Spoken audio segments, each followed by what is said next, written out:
on notice and get some advice for the Senate. Senator Milne. Thank you, Mr President. My question is to the Minister for Finance, Senator Wong, and I draw the minister's attention to a report released today by the Australian Securities and Investment Commission warning that it is not sufficiently well funded to protect investors by conducting adequate surveillance of investment banks, insurers, financial planners and auditors.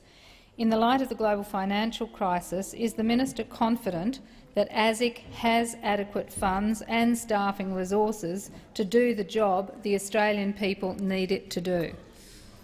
The Minister for Finance, Senator Wong. Thank you, Mr President. Thank you to Senator Milne for the question. The government made some decisions around the resourcing of ASIC, I think in the last budget, but I will check perhaps in the course of this question, but certainly afterwards for some further detail on this.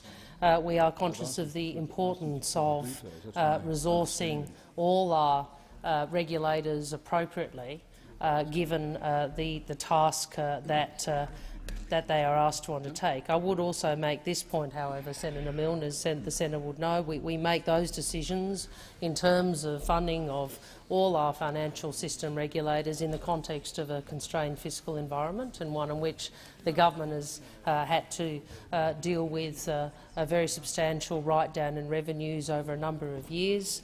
And our budget decisions are made in that context. I would make this point that Australia's financial system did weather recent events in terms of the global financial crisis well, and came through that crisis in much better shape than almost any other advanced economy. Obviously, that is a tribute to not only our institutions but also our regulators more broadly, and as well as the cultural cooperation, the cooperation of cooperative culture that our regulators seek to have with our financial institutions.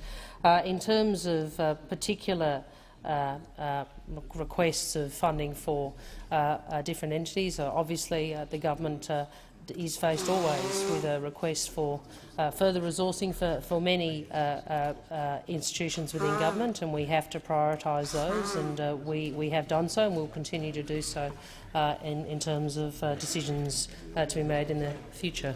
Senator Milne. Thank you, Mr President. And I thank the minister for her answer and note her reference to constrained fiscal environment. And so I ask, when the government struggles to find funds to properly resource vital institutions like ASIC, is it appropriate for the Treasurer to use his economic note this weekend to boast that this government is collecting $24 billion less in tax revenue this year than the Howard government did in its final year? Minister. Well, with respect to the senator, I'm not sure I'd use the verb in the way she has. It is a matter of fact that we are a lower taxing government than the coalition. That's a matter of fact. The statistics bear that out. And on this issue, we do part company with the Australian Greens. We think that you do have to be responsible in how you levy taxation and the way in which you construct your revenue base. The reality is, regardless of other policy decisions that people may discuss, the reality is that the global financial crisis has hit revenues across the world in the advanced economies and indeed in developing economies as well. Obviously, when you have asset values taking the hit that they've taken globally and domestically, that's going to reflect in and flow through to your revenues. Similarly, other heads of revenue. So the reality is revenues have been hit in this country and in other countries by virtue of the GFC and subsequent global volatility. Senator Milne.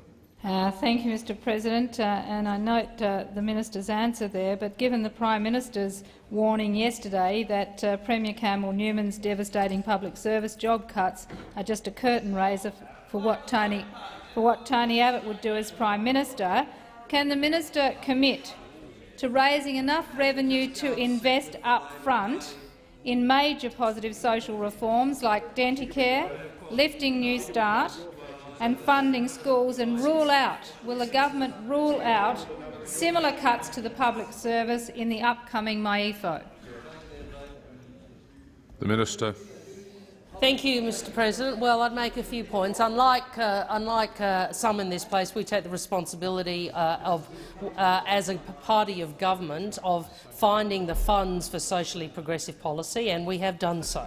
This is the government which has introduced things like the paid parental leave scheme, the government which is putting in place a tax cut for every Australian earning under $80,000 a year, a government which is implementing increased superannuation and a tax break for low-income Australians for their superannuation, and I could go on. And we have found in very tight fiscal circumstances $1 billion for the National Disability Insurance Scheme launch. And these have all been done without the sorts of cuts that we see to frontline services in coalition states.